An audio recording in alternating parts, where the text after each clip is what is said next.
Most people pay somewhere between $500 and $1,500 to ship a car, but almost nobody actually pays the average.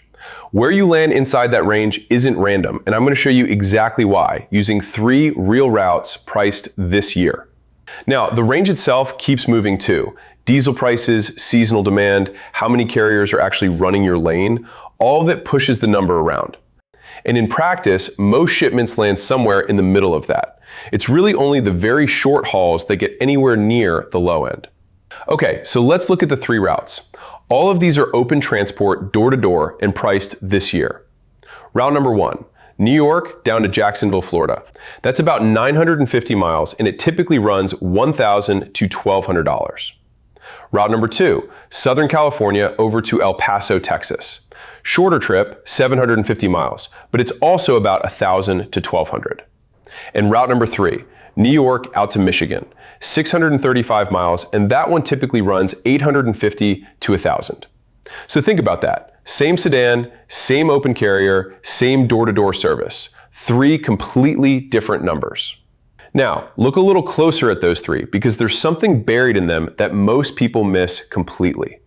New York to Michigan works out to roughly $1.30 per mile. But New York to Florida, the much longer trip, comes out to about $1.10. So the longer route costs you more in total, but less for every single mile you move.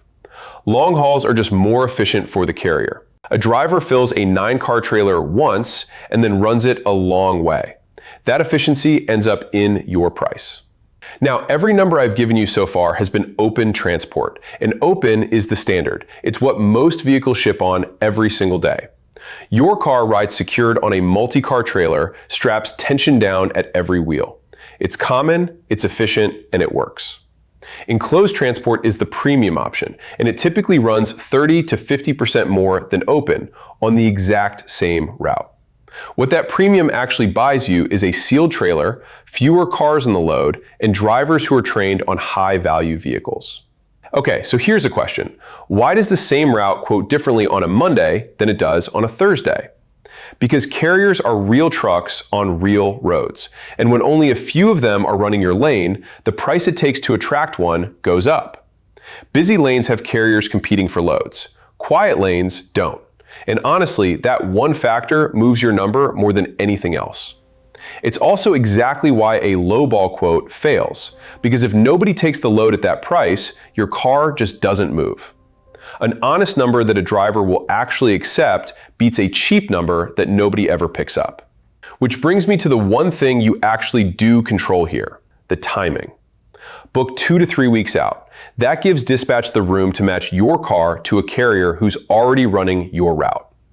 And booking early can typically save you around 10%, simply because you're not paying a premium for urgency. One last thing, there's no full payment upfront. Small deposit when you book, balance at delivery. Get a real quote over at Rivalane.com.